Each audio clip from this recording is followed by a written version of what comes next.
Prolongaremos isto alguns domingos pela frente, abordando o tema deste ano, o tema que abraçamos e que nos propusemos a desenvolver, que é o tema O Reino de Deus.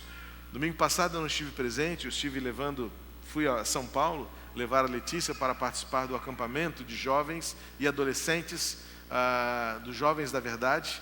É uma semana inteira de atividades, estudos bíblicos.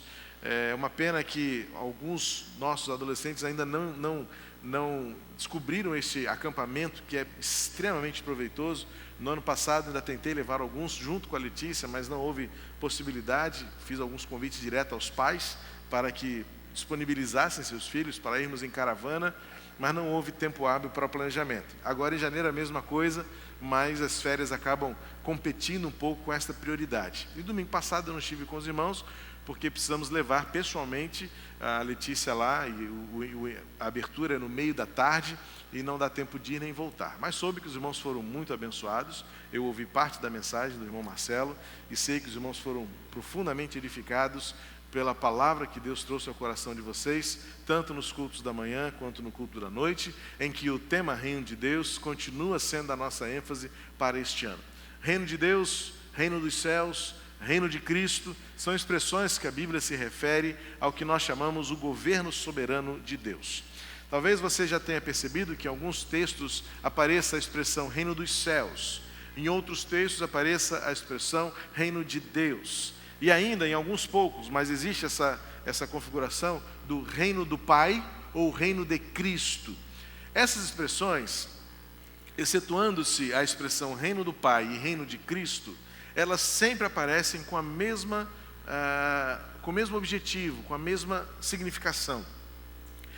A palavra reino, a expressão reino de Deus ou reino dos céus se refere essencialmente ao governo soberano de Jesus Cristo na vida daqueles que creem em Jesus como Senhor e decidem segui-lo. O reino de Deus é uma experiência, uma realidade para aqueles que obedecem a Jesus, que foram tornados redimidos, adotados em amor pelo Pai Celestial. Reino de Deus não é uma experiência comum ao indivíduo comum. Reino de Deus, o reino dos céus, é aquilo que vive aquele que aceita Jesus Cristo como Senhor e Salvador, crê nele como a reconciliação com Deus e muda a sua vida à luz dos princípios e ensinamentos de Jesus. E esta expressão muda a sua vida é o que faz toda a diferença no meio comum. Fala-se muito, usa-se muito uma expressão inclusivista chamada somos todos filhos de Deus. O que à luz da Bíblia não é verdade.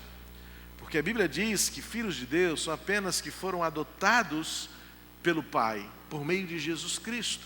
Ou seja, não é meramente uma ciência de crer ou de ter uma simpatia, de acreditar na pessoa de Jesus Cristo, seja a pessoa histórica ou seja a pessoa divina, Jesus Cristo revelado, Deus revelado ao homem. Mas muito mais do que isso, é uma decisão de mudar a sua vida e pautar os seus valores, a sua prática, os seus preceitos, os seus fundamentos, à luz daquilo que Jesus é. Sua palavra, seus ensinos, a sua verdade. A questão é que, de modo geral, no mundo cristianizado, vamos dizer assim, em sua maioria o mundo ocidental, e cada vez mais isso vai se tornando uma realidade no mundo oriental também, em menor escala, mas isso vai acontecendo com o passar das gerações. As pessoas têm uma noção de quem é Jesus. No mundo ocidental, principalmente, esta simpatia por Jesus faz com que traga à consciência do ser humano uma vaga noção de que está tudo bem entre ele e Deus, porque gosta de Jesus, porque respeita Jesus, porque tem uma vida religiosa, porque nunca fez mal a ninguém, nunca descumpriu nenhuma dos princípios fundamentais da vida social, mas isso não basta. O reino de Deus, o governo de Deus, é uma experiência para aqueles que não apenas aceitam a Jesus, mas que tomam uma decisão de pautarem sua vida, sua conduta, suas escolhas, e eu gosto muito de enfatizar isso, suas reações ao exemplo de Jesus Cristo. O cristianismo por si mesmo, na sua gênese, no seu começo, o movimento cristão no mundo, desde que surgiu, assim como conhecido e intitulado lá em Antioquia como o movimento dos cristãos, foi inicialmente um título, uma referência pejorativa, como um apelido jocoso para aqueles que insistiam em viver como Jesus. Mas será que esta é realmente aquilo que encontramos hoje no movimento cristão atual? Será que nossas igrejas estão de fato sendo ocupadas, nossas cadeiras estão sendo preenchidas, nossas fileiras estão sendo aumentadas por homens e mulheres, jovens, adolescentes ou crianças que estão entendendo que o significado de ser cristão é ser como Cristo? Infelizmente, o que eu observo, e a luta que eu vivo e que você certamente vive, é que nós insistimos em viver de um jeito como nós queremos, e muitas vezes nos escudamos, nos escondemos das declarações de tipo, eu sou assim mesmo, é o meu temperamento, é o meu jeito de ser, eu falo assim mesmo. Enquanto que deveria pautar a nossa vida, deveria alinhar os nossos passos, deveria ser a nossa trilha, inviolavelmente, aquela que Paulo disse: e agora vivo não mais eu, mas Cristo vive em mim. E a vida que vivo na carne, ou seja, enquanto eu tenho que viver neste corpo, eu vivo na fé exclusiva no Filho de Deus. Ou seja, o reino dos céus, que é a mesma expressão atribuída ao reino de Deus, não há nenhuma distinção escatológica, não há uma distinção semântica, exegética ou linguística nisso, porque se nós observarmos e compararmos os evangelhos, especialmente o evangelho de Lucas e Mateus, nos mesmos textos em que o ensinamento é revelado, há uma alternância involuntária ou não intencional entre reino dos céus e reino de Deus. Portanto, não precisamos gastar tempo tentando descobrir, porque isso não será possível, porque em alguns lugares encontramos a palavra o reino dos céus, em outras encontramos o reino de Deus. Porque, pelo que podemos descobrir nos estudos dos evangelhos sinóticos, Mateus, Marcos e Lucas, a expressão refere-se sempre a esta realidade do lugar, da vida, do momento, das circunstâncias em que Deus é o governante por meio da pessoa de Jesus Cristo. Como eu disse, excepcionalmente em alguns lugares, e nós vamos chegar a estes lugares na nossa caminhada de estudos bíblicos, em alguns lugares, quando existe o reino do Pai ou o reino do Filho, há sim uma referência possivelmente escatológica ao reinado final, na consumação dos séculos, quando de uma vez por todas, todo o universo se submeterá de joelhos e de língua ao senhorio de Jesus Cristo. Mas enquanto isso não acontece, a realidade do reino de Deus já é vivida, já é revelada e já está entre nós. Porém, dentro desta configuração escatológica, podemos complementar a ideia dizendo que o reino de Deus também ainda não é. Ou seja, é uma expressão que a gente usa muito na teologia sistemática, o reino de Deus é, ainda não. Por que é? Porque ele já foi revelado. O Novo Testamento nos ensina em Mateus 3,2 que João Batista esperava a chegada do reino dos céus. Ele diz: é chegado o tempo, aguardamos o reino de Deus. O tempo é agora e o reino de Deus está próximo. João Batista aguardava esta realidade. Em Jesus Cristo o reino de Deus se estabeleceu. Jesus Cristo inaugurou o reino de Deus, estabeleceu o seu reino na terra, de uma vez por todas, ou seja, este reino não tem fim, é o que o profeta Isaías diz em Isaías capítulo 9, versículo 6, o seu reinado, versículo 7, o seu reinado não terá fim. Então Jesus já veio, iniciou, inaugurou o seu reino, o reino de Deus, estabeleceu o seu trono sobre a terra, e este reinado não tem mais fim. E Jesus Cristo inaugurou, estabeleceu e também anunciou a chegada do reino de Deus. Em Mateus 4,17, logo após o seu batismo, Jesus inicia o seu ministério, após a sua tentação no deserto, inicia o seu ministério e ele começa a pregar dizendo: é chegado o tempo, o reino dos céus está próximo. Depois, em Mateus 10, versículo 7, vamos ver Jesus instruindo os seus discípulos na missão dos 70, na missão dos 12, quando Jesus então reúne os seus discípulos e diz: anunciem que é chegado o tempo, o reino de Deus está próximo. Então o reino de Deus ele foi aguardado, ele foi inaugurado, ele foi pregado e agora, por todos nós, o reino de Deus é anunciado, vivido.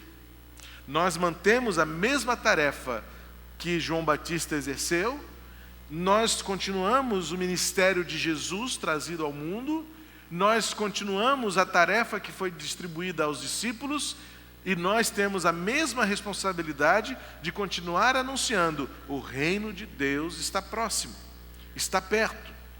E esta concepção de proximidade agora é muito mais geográfica do que temporal. Não se trata de continuar aguardando o reino que ainda chegará, mas sim tomar uma decisão de ultrapassar o limite, de romper a barreira que faz a separação entre nós e este reino, que é o pecado, que é a condenação. Então, quando agora a nossa mensagem diz: o reino de Deus está próximo, nós avançamos de uma separação temporal, em que João Batista vivia, para agora uma realidade pessoal e experimental, geográfica, dizendo: o reino de Deus está próximo e eu posso vivê-lo. Basta que eu rompa esta barreira que me separa. O que nos separa do reino de Deus? O pecado. E o pecado luta insistentemente para nos tirar deste reino. É a luta entre a carne e o espírito, para nos tirar do governo de Deus, para nos tirar da soberania de Deus, para nos roubar a alegria, a paz e a justiça que compõem e consolidam o reino de Deus na vida daqueles que creem em Jesus e o obedecem. Então, o reino de Deus, ele foi aguardado, o reino de Deus está estabelecido, o reino de Deus é proclamado e agora ele também é vivido por aqueles que creem, mas além disso, seguem a Jesus, espelham-se em Jesus e estabelecem um propósito de vida: eu quero ser como Cristo. E a partir dessa decisão, então, nós rompemos o limite, a barreira, a fronteira que faz esta separação entre o reino de Deus e nós, para definitivamente entrarmos no reino de Deus, tornando-nos súditos e ao mesmo tempo herdeiros, como foi a reflexão da nossa última mensagem há 15 dias. Em Mateus capítulo 5, quando Jesus inicia os seus ensinamentos, no tão conhecido Sermão do Monte, encontramos nesta mensagem, inicialmente, 3 referências ao reino dos céus, que, como disse, é a mesma expressão referente ao reino de Deus. Então, a partir de agora, todas as vezes que eu usar o reino de Deus, o reino dos céus, não há distinção, mas referimos à mesma experiência, à mesma realidade, à mesma circunstância. É o lugar, é a vida, é a circunstância onde o Senhor Deus governa soberanamente e realiza a sua obra. O reino de Deus é o lugar onde Deus está. Seja ele um lugar geográfico, seja ele um lugar espiritual, o seu coração, ou seja ele até mesmo um lugar circunstancial, um momento, uma experiência pela qual você vive. O reino de Deus é o lugar onde Deus está, e onde Ele está, Ele age. E quando Jesus então inicia os seus ensinamentos, e Mateus organiza isso no chamado Sermão do Monte, nós já fizemos uma série de estudos há alguns anos sobre o Sermão do Monte, e eu lembro bem que naquela época mostrei para os irmãos que eu creio muito mais que o Sermão do Monte tenha sido uma compilação de ensinamentos diversos de Jesus, do que necessariamente um momento extenso e longo que Jesus teria passado de uma vez só com seus discípulos. Até porque alguns ensinamentos encontrados no Sermão do Monte, em outros evangelhos, eles são encontrados de forma separadamente, em outros momentos, distintos, diversos. Então, mas isso não muda, porque o que importa aqui é o ensinamento. Parece-me que Mateus fez questão de organizá-lo, como se faz em uma biblioteca, em que você organiza os livros por assunto, ou então você organiza por autor, dependendo do seu interesse em organizar a sua biblioteca, você faz ali o seu compêndio, sua compilação, de acordo com o seu interesse. E parece-me que Mateus, então, organizou diversos ensinamentos de Jesus e o denominou o Sermão do Monte, onde Jesus, então, teria reunido os seus discípulos. E nesse Sermão do Monte, Jesus, então, revela as primeiras características do Reino de Deus, características essas encontradas em todo o Evangelho. O Reino de Deus é um tema presente no Novo Testamento, de forma mais didática. O Novo Testamento se preocupa a mostrar como como se processa o Reino de Deus. Eu disse no primeiro estudo que nós fizemos, no primeiro domingo de janeiro, que para nós é uma realidade distante, porque nós vivemos numa república, nós não temos um relacionamento com monarcas, nós não temos essa relação de súditos de um rei. Então, para nós, povo brasileiro, não é, que vivemos numa república, é difícil entender muito como é que se processa esta relação entre súditos e monarca. E muitas vezes, para nós, queremos transformar o reino de Deus numa república democrática. E o reino de Deus não é uma república democrática. Este é um conceito essencial, e nós temos transformado o que nós chamamos reino de Deus, e vamos colocar de forma específica a igreja, num processo republicano democrático, onde há partidos, onde há interesses pessoais, onde muitas vezes acontece algum tipo de propina, ou não é propina quando você vai a um culto interessado naquilo que Deus pode lhe dar, e você faz um voto com esse Senhor, se o Senhor me der isso, eu dou tanto. Propina no reino de Deus. Quando você, ao invés de submeter-se subitamente ao rei e dizer, faça como tu quiseres, você vai numa reunião de oração e fala assim, Senhor, se este ano for o ano da conquista, no ano que vem eu prometo que eu vou dar dízimo todos os meses. Você está chantageando Deus. Você está abrindo um propinoduto do reino de Deus. Por quê? Porque na nossa concepção, o reino de Deus muito mais se parece com uma república federativa, com Senado e Câmara dos Deputados, do que com uma realidade em que somos todos súditos e existe só um rei. E os súditos fazem o que o rei manda e ponto final. Mas nós temos transformado o reino de Deus em um conceito democrático, algumas vezes capitalista, algumas vezes republicano, quantas vezes partidário. E por isso nós não entendemos ainda a beleza do reino, ainda não compreendemos a grandeza do reino, e muitas vezes ainda não aprendemos a viver o mistério que este reino revela, porque nós não nos submetemos ao rei. E então o Novo Testamento trata de estabelecer como é o reino de Deus, até porque havia um contraste. Olha como é importante você se transportar de alguma maneira ao contexto da época. Porque como viviam os judeus daquela época? Viviam sob o domínio de um império, de um rei, déspota, ditador e, acima de tudo, inimigo do reino de Deus. Então, o contraste, todas as vezes que nós encontrarmos no Novo Testamento o conceito do reino de Deus, tinha na época o propósito primordial de estabelecer este contraste, esta proposta de algo totalmente novo. Por isso os cristãos do primeiro século foram tão perseguidos também. Porque qual era o medo dos romanos? Eles estão falando de reino, isso é subversão. Eles estão falando de outro rei, que não César. E o conceito do Império Romano é que César era Deus, e ele deveria então ser adorado. Todo imperador romano tinha uma conceituação divina na sua pessoa, então ele deveria ser adorado. E agora levanta-se um grupo de loucos e assim, nós adoramos só Jesus Cristo. Então eles eram perseguidos, jogados no calabouço, porque eles eram também tidos como subversivos, rebeldes. Por isso a gente precisa vencer a nossa perspectiva pós-moderna, republicana, democrática e distante, para tentar compreender quanto o reino de Deus fazia sentido para aquela geração. Porque se nós não entendermos como o reino de Deus fazia sentido para aquela geração, não fará sentido para nós. E nós continuaremos vivendo um cristianismo distorcido, uma coisa esquisita. Um negócio que a gente diz que é cristianismo, mas está longe de ser. Porque o reino de Deus é diferente.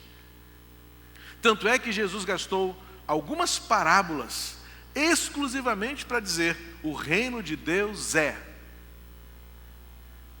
O apóstolo Paulo, em duas expressões importantes, às quais retornaremos mais adiante, eu quero apenas adiantar, uma em Romanos e uma em Coríntios, Paulo diz assim: o reino de Deus não é comida nem bebida, mas é justiça, paz e alegria. E depois ele vai dizer aos Coríntios: o reino de Deus não consiste de palavras, mas de poder. Então perceba que o tempo todo, aquelas pessoas do primeiro século estavam percebendo que o reino de Deus era uma proposta, era uma alternativa viável, poderosa, grandiosa, diante da realidade que eles viviam. Por que para nós muitas vezes o reino de Deus não é uma opção viável? Porque o mundo nos oferece um conforto, a mensagem do Evangelho hoje nos oferece uma prosperidade, e a gente fala assim: se o reino de Deus é isso, eu não quero. Porque não nos é uma realidade que aqueles cristãos viviam. Eles viviam sob o domínio de um imperador déspota que os tratava como estrangeiros em sua própria terra, que os escravizava em seu próprio país, que impunha a eles impostos absurdos e um estilo de vida absolutamente algemado. E então vem o reino de Deus e diz: não, o que Deus quer dar a vocês é muito diferente do que isso que vocês estão vivendo.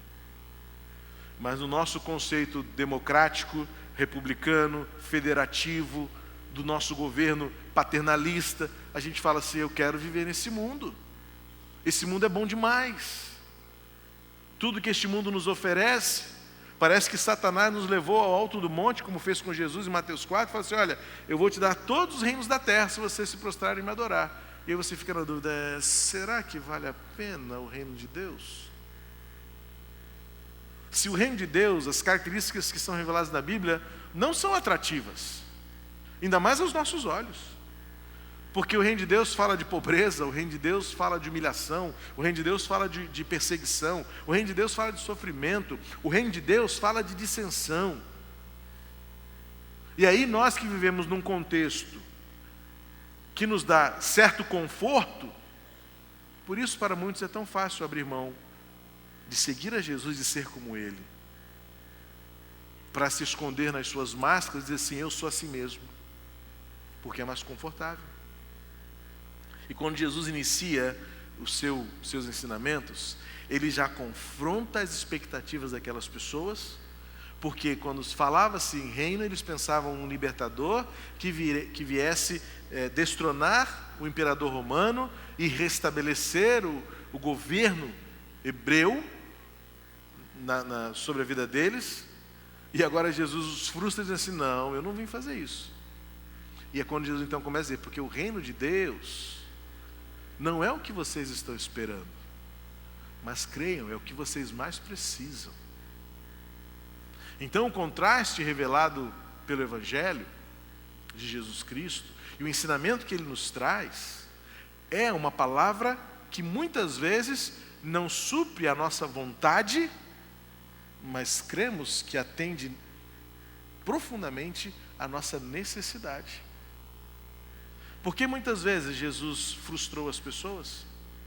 Por que muitas vezes Jesus, como fez com o jovem rico, saiu triste da presença de Jesus? Por que quantas vezes Jesus usou a expressão na verdade eu vos digo?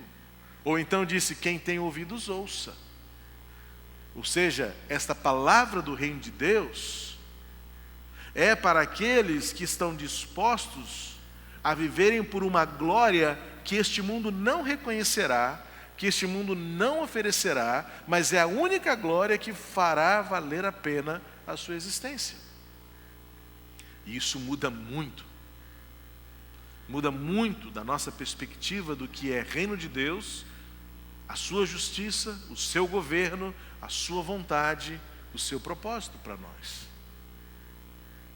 Em Mateus 5, no chamado Sermão do Monte, encontramos as primeiras características do reino de Deus de forma explícita, porque eu vou me basear nesses estudos que vamos fazer ao longo desses domingos, sempre nas expressões reino de Deus. Se você quiser já interagir, já bota lá na sua busca da sua Bíblia, do seu aplicativo, assim, reino de Deus, o reino dos céus, e você já vai ver todos os versículos que a Bíblia se refere a isso. Eu vou me deter naquilo que é específico, não subjetivo. Nós vamos na objetividade dos textos do Novo Testamento, em que o reino de Deus, ou o reino dos céus, é citado. E a partir deles, então, vamos entender como o reino de Deus funciona e como ele deve continuar funcionando em nossos dias. E no Sermão do Monte, Jesus, então, 3 vezes usa a expressão reino dos céus para referir-se à maneira como este reino começa a funcionar. E a maneira como este reino começa a funcionar é mostrando-nos quem faz parte deste reino. Em Mateus capítulo 5, versículo 3, Jesus disse assim em seu Sermão do Monte: bem-aventurados os pobres em espírito, pois deles é o reino dos céus. Antes de entrar no reino dos céus propriamente dito, é importante alguns parênteses aqui para entendermos bem a grandeza das bem-aventuranças. Primeiro, que o conceito de bem-aventurado aqui precisa ser de uma vez por todas corrigido. Anota na sua Bíblia, anota no seu tablet, no seu papel, mas uma coisa precisa ser compreendida de uma vez por todas: o reino de Deus não é um conto de fábulas ou uma historinha de fadas madrinhas, porque o conceito de bem-aventurança aqui não tem muito a ver com a felicidade, como algumas pessoas traduzem o conceito de bem-aventurança. Há um exegeta chamado André Shuraki, é um nome difícil de falar, talvez até esteja falando errado agora, porque eu não estou com ele escrito aqui na minha frente. Mas ele é um homem que dedicou toda a sua vida a estudar a língua hebraica. E ele, então, percebeu que a mesma palavra usada ou traduzida por bem-aventurança foi trazida para este grego do Novo Testamento pela antiga tradução da Septuaginta, que foi a tradução do Antigo Testamento para o grego, feita lá em Alexandria. Esta tradução, que foi feita do Antigo Testamento para o grego, foi influenciada pela cultura grega, pela cosmovisão grega, tá? E até mesmo também pela tão estudada pelos nossos jovens, a filosofia grega.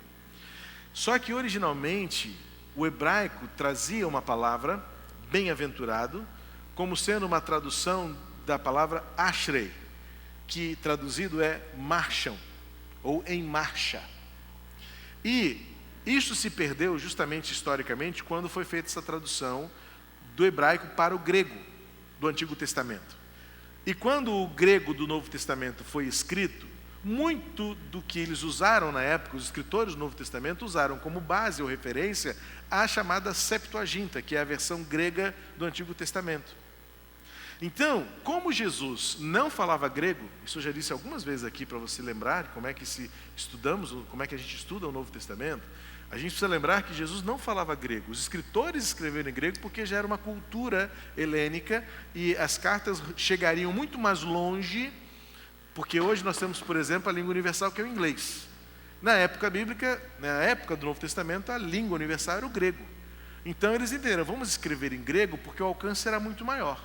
Porém, a gente não pode se esquecer que Jesus não falava grego.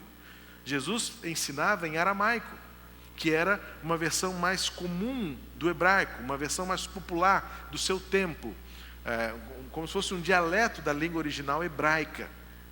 E é quase certo que Jesus tenha feito esta citação desta palavra bem-aventurado, fazendo uma referência sim a um texto clássico dos hebreus, que era o Salmo 1.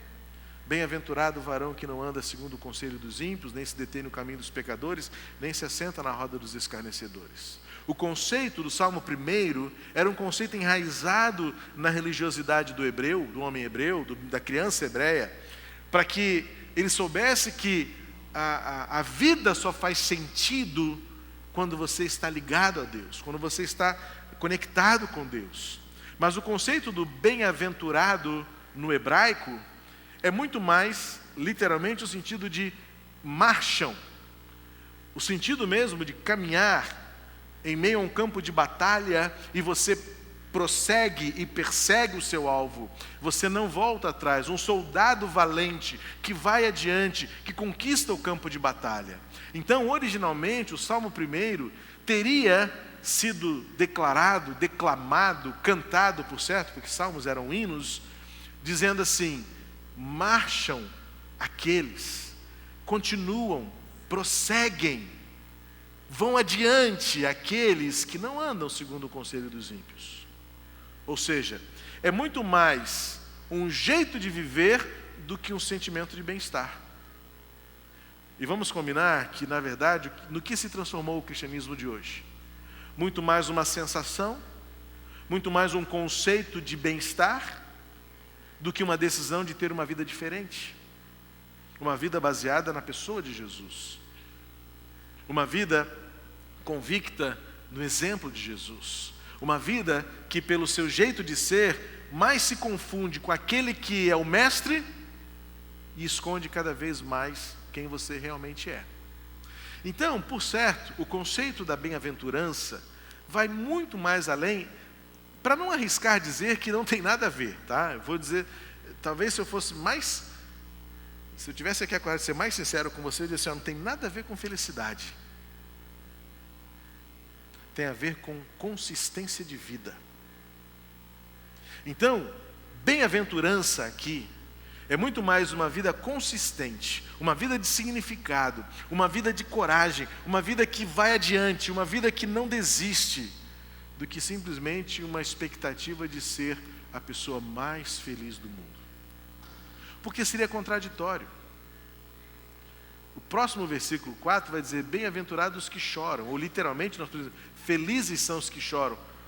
Pode alguém chorar feliz? Especialmente naquele contexto em que era sofrimento? Porque ninguém chora feliz para ser consolado. Olha como é que a conexão dos termos é tão importante, porque você vai dizer para mim, não pastor, mas eu choro de felicidade. Quando eu estou emocionado, quando alguém me emociona, eu choro de felicidade. Eu sei que isso é uma realidade da nossa sensação humana. Mas olha o contexto. Ninguém aí está chorando de felicidade. Porque se tem felicidade, não precisaria de consolo. Então este choro é o choro de drama, é um choro de tragédia, é um choro de tristeza, é um choro de derrota. Mas poderia fazer sentido então dizer que os que choram são felizes? Não. A ideia é, choram, são consolados.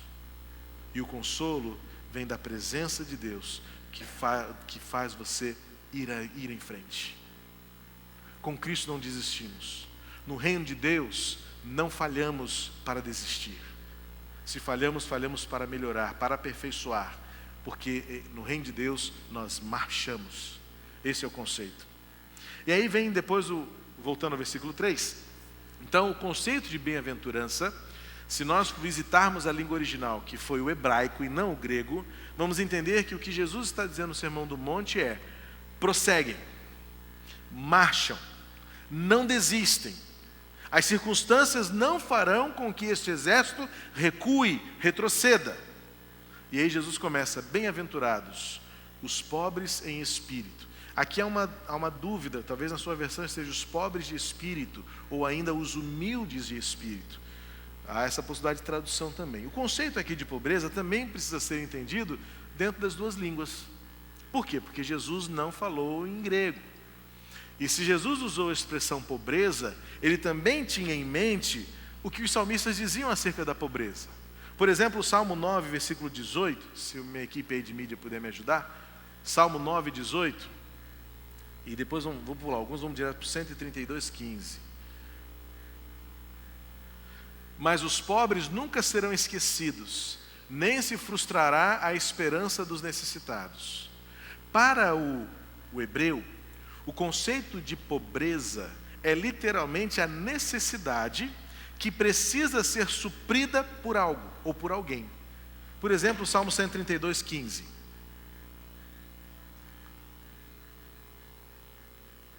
Abençoarei este lugar com fartura, os seus pobres suprirei de pão. Então, além de outros textos que eu poderia citar, mas o nosso tempo aqui é nosso adversário, pelo menos um concorrente injusto, né? Porque ele não para, eu posso parar, ele tempo não. Jesus está certamente tendo em mente o conceito que o hebreu tinha de que pobreza era uma necessidade a ser suprida.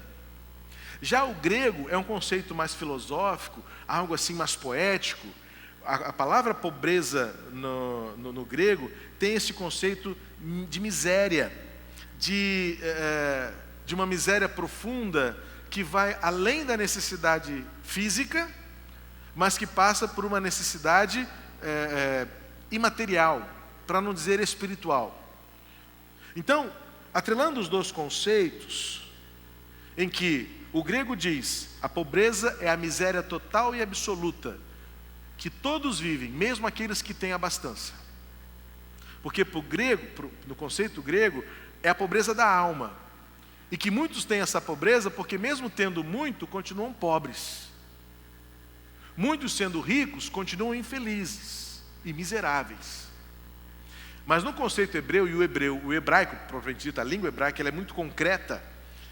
O conceito de pobreza era exatamente esta questão da necessidade, mas ao mesmo tempo da confiança, porque os salmistas o tempo todo diziam, sou pobre e necessitado, mas o Senhor cuida de mim. Então, não era um conceito vago, jogado ao vento assim, eu sou pobre, vou morrer pobre, porque este é o meu destino, esse é o meu karma, como dizem algumas religiões. Não, para o hebreu, a pobreza seria suprida, porque Deus supre. O Salmo 132 diz, aos seus pobres suprirei de pão. Então, uma boa tradução, Barclay propõe uma tradução livre, ajustando os dois conceitos grego e hebraico de pobreza para a seguinte: bendito e feliz é o homem que tomou consciência da sua total necessidade e que colocou sua confiança em Deus. Ou seja, o pobre de espírito, ou pobre em espírito, seria uma melhor tradução desse texto, é aquela pessoa que, consciente da sua total incapacidade, da sua absoluta necessidade, entendeu e confiou que Deus é o seu provedor, e a confiança está em Deus. E aí o que Jesus diz? Porque deles é o reino dos céus. Ou seja, o reino de Deus é, em primeiro lugar, para aqueles que vão a Deus como sendo a sua única resposta, como sendo a sua única provisão, como sendo a sua única possibilidade. Não há outro, não há nenhum outro lugar, não há nenhum outro caminho a não ser o reino de Deus. Este reino é para aqueles que, reconhecendo a sua total necessidade, colocam a sua confiança unicamente em Deus. Mas ainda dentro das bem-aventuranças, Jesus faz novamente uma citação ao reino dos céus, referindo-se aos que fazem parte do reino dos céus. No versículo 10, Jesus diz assim: bem-aventurados os que são perseguidos por causa da justiça, pois deles é o reino dos céus. Então, ao mesmo tempo em que o reino dos céus, o reino de Deus, é para aqueles que reconhecem a sua necessidade, o reino de Deus é também para aqueles que estão dispostos a serem perseguidos por causa de Jesus. Uma das qualidades mais virtuosas que encontramos na pessoa de Jesus, enquanto aqui viveu, é a sua honestidade. Jesus nunca prometeu o que ele não poderia cumprir. Jesus nunca deixou de falar a verdade apenas para agradar aos outros.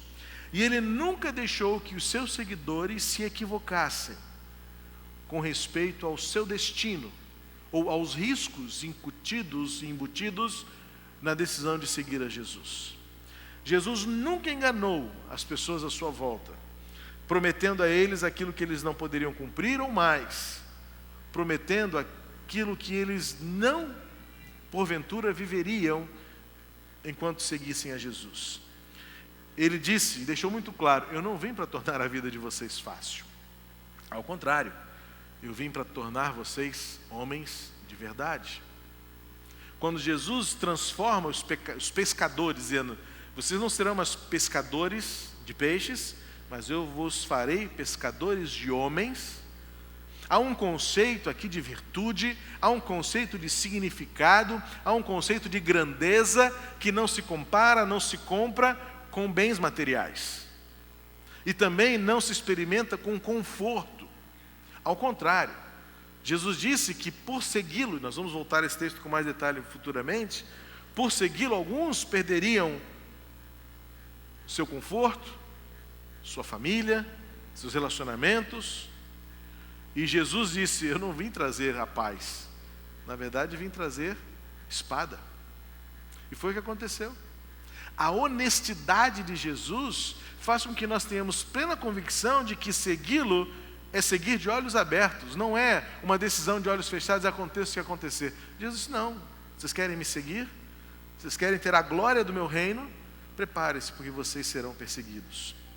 Seguir a Jesus leva-nos a confrontos de valores e decisões.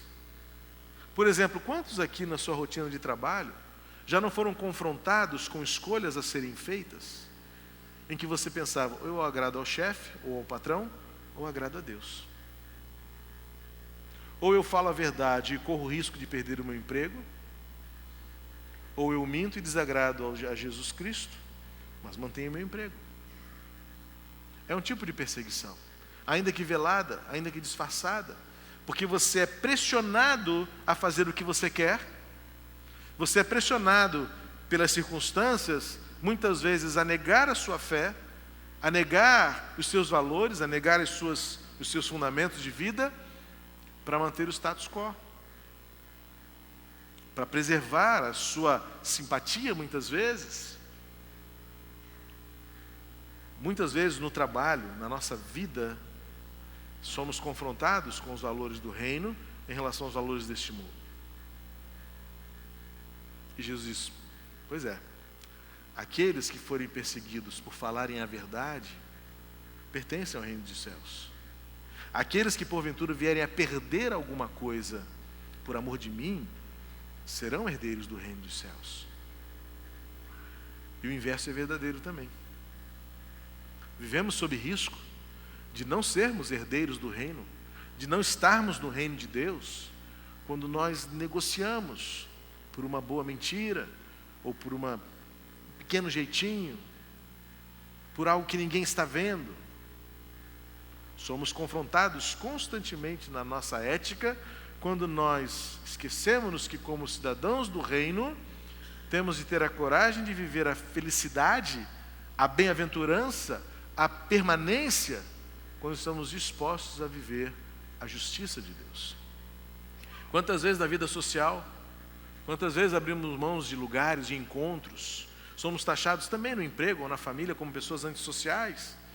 Porque não pulamos carnaval, porque não vamos à festa, não vamos ao baile, não vamos à boate. Ou por outro lado, muitos, tentando ganhar a simpatia dos outros, abrem mão dos seus valores e fazem o que os outros fazem, por aquela desculpa tão desajustada do que Paulo disse, fora do seu contexto: fiz-me judeus para os judeus, fracos para os fracos.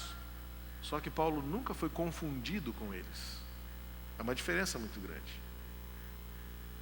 E Jesus diz: são do reino aqueles que estão dispostos a serem perseguidos, porque Jesus nunca nos prometeu uma vida fácil, mas nos prometeu transformar-nos em grandes homens, indivíduos e mulheres. Muitas vezes no meio da família. Quantas pessoas, ao decidirem seguir a Jesus, têm de deixar sua casa? Isso acontece no mundo muçulmano todos os dias, com milhares de pessoas que estão encontrando Jesus Cristo e estão abraçando Jesus Cristo, e por causa disso estão perdendo suas heranças, estão perdendo seus familiares, estão perdendo seus laços, estão sendo mortos. Jesus disse: O reino de Deus é para aqueles que estão dispostos a morrer. A perseguição sempre foi, desde então, uma oportunidade para demonstrar a quem somos leais. Talvez nós estejamos tentando agradar tanto ao reino deste mundo, que estejamos, na verdade, demonstrando a nossa deslealdade ao dono deste reino, o reino dos céus, o reino de Deus. Quem sofre perseguições também fortalece e abençoa aqueles que virão depois. Ou você acha que foi fácil chegar onde nós chegamos hoje? Desfrutar do que nós temos como igreja, desfrutar do avanço da fé, do movimento cristão no mundo de hoje. Quantos milhões de homens e mulheres e crianças foram entregues às feras nos coliseus, no Coliseu? Quantos morreram ao fio da espada? Quantos na história mais recente do nosso país foram apedrejados no sertão nordestino? Quantos templos foram fechados? Quantos pastores já foram presos? Quantos perderam suas famílias? Nesta semana você deve ter ouvido lá no Oriente Médio um missionário que foi morto porque pregava Jesus. Foi morto pelo Estado Islâmico. Deixou 3 filhos na África. Missionário. O que essas pessoas têm como resultado? O testemunho da sua esposa dizendo: o céu ganhou um grande herói. Ou seja, o martírio, a perseguição, contribui para a fé daqueles que virão depois. Essa semana eu conversava com um missionário que atua no Oriente Médio, e ele contava para mim que uma vez ele perguntou, assim que ele chegou no campo, ele perguntou para um cristão, daquelas igrejas proibidas, escondidas, que vivem em porões de casas, e disse: por que nós não oramos para que essa perseguição acabe? E aquele cristão disse: pastor, nós temos medo, se a perseguição acabar, a nossa fé também pode acabar. E ele disse: eu preciso aprender a ter este tipo de fé. E ele constatou que naquele contexto, quanto mais perseguição, mais fervorosos, mais comprometidos, mais profundos, mais convictos eles são. É o que Jesus disse: marcham aqueles que são perseguidos por causa da justiça. Se a perseguição for por amor a Jesus, se os açoites for por sermos confundidos com Jesus, então terá valido a pena, e de tais é o reino dos céus. Não é provável que devamos sofrer a morte por causa da nossa lealdade de Cristo. Isso é um caso extremo. Mas sempre haverá um insulto, sempre haverá uma ameaça, sempre haverá uma humilhação para qualquer um de nós que no momento de decisão decidimos viver segundo a honra de Cristo. Você pode nunca ser levado à forca no Brasil, graças a Deus por isso. E não quero pedir que isso aconteça. Não acho que seja necessário pedirmos isso. É diferente de quem está lá e diz: isso não pode acabar. Mas quem está aqui também não precisa pedir para ter. Porque eles nunca pediram para ter. Você não encontra no Novo Testamento ninguém pedindo para ser perseguido. A perseguição é algo que acontece e que muitas vezes é inevitável. E pode ser que no Brasil nós nunca tenhamos algo semelhante. Pode ser que sim. Mas o fato é que ainda que não tenha, você já pode saber quantas vezes você foi perseguido por amar a Jesus. Quantas vezes você foi envergonhado. Quantas vezes você foi exposto. Quantas vezes tentaram humilhar você porque você disse: eu não faço isso. Quantas vezes você se sentiu ameaçado de perder o seu emprego porque você não concordou com o jeitinho, com a nota falsificada, com o troco não dado, com o trabalho bem feito. Isso acontece. Há um filme chamado A Boa Mentira, que trabalha muito essas questões éticas, que é a história de 4 irmãos sudaneses que vão para os Estados Unidos, e um deles, quando chega na fábrica, ele ganha um emprego e ele começa a fazer tudo muito rápido, muito habilidoso. Os colegas falam assim: o que você está querendo fazer? Derrubar a gente? E ele disse: não, eu estou fazendo o que eu sei fazer e o que eu acho ser certo. Nós temos uma tarefa para cumprir, entregar as peças, eu vou fazê-lo rapidamente. Não, você não pode fazer isso, senão você prejudica a gente. Quantos já não viveram isso no trabalho? Quantos já não sofreram esse tipo de pressão ética, porque você quer fazer o que é certo, porque você quer fazer o que você acha ser justo, porque você quer fazer o que você acha ser correto? Porém, o nosso contexto, o reino deste mundo diz: não faça isso. E você diz: eu vou fazer. E porque você diz: eu vou fazer, você é humilhado, você é separado. Jesus disse: se isso acontece com você, você pertence ao reino dos céus. E por último, no versículo 19 e 20, Jesus diz assim, Mateus 5, 19 e 20: todo aquele que desobedecer a um desses mandamentos, ainda que dos menores, e ensinar aos outros a fazerem o mesmo, será chamado menor no reino dos céus. Mas todo aquele que praticar e ensinar esses mandamentos será chamado grande no reino dos céus. O reino dos céus é para aqueles que estão dispostos a obedecer na íntegra os valores do reino, a viver como súditos do rei, como submissos ao governante soberano deste reino. Nós precisamos entender que a lei que existe é para ser cumprida. O próprio Jesus disse: eu não vim para revogar a lei, eu vim para cumpri-la.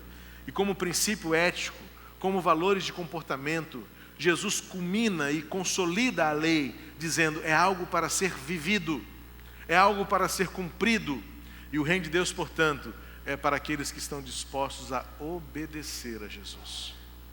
Em confronto com os valores do reino deste mundo, o cidadão do reino de Deus é aquele que, segundo o Sermão do Monte, é aquele que reconhece a sua total necessidade e vive na dependência e confiança no Senhor do reino, pobre em espírito. Aquele que reconhece que tudo que é, tudo que tem e tudo que terá virá do Senhor. O reino de Deus é para aqueles que estão dispostos a sofrerem, porque fazem parte deste reino. E por último, o reino dos céus é para aqueles que estão dispostos a obedecer inteiramente.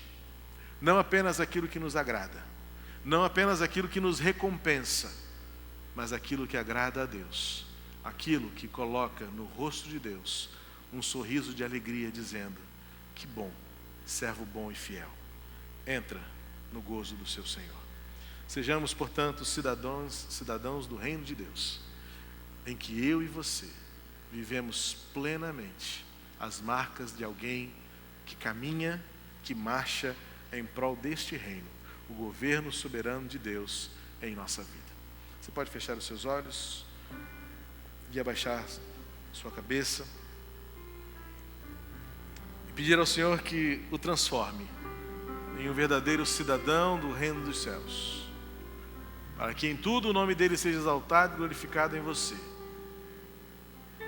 para que as marcas daqueles a quem pertence o reino, aqueles que fazem parte deste reino, sejam marcas vistas em você.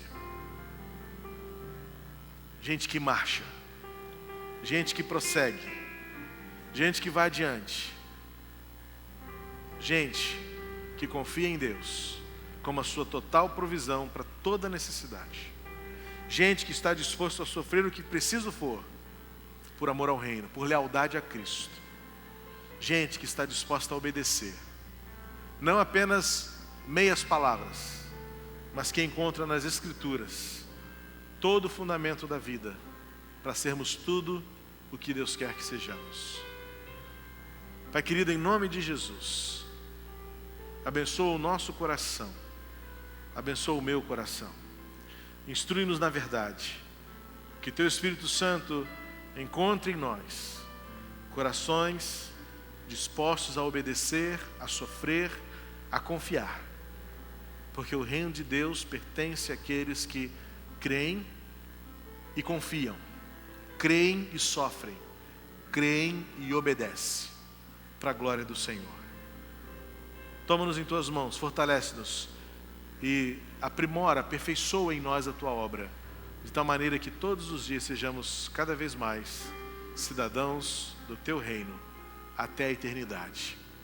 Que a graça de Jesus, o amor de Deus, o nosso Pai, a comunhão, a consolação do Espírito Santo nos fortaleçam todos os dias como cidadãos do reino dos céus, até que o reino do Filho se estabeleça por completo em todo o universo. Em nome de Jesus. Amém e amém.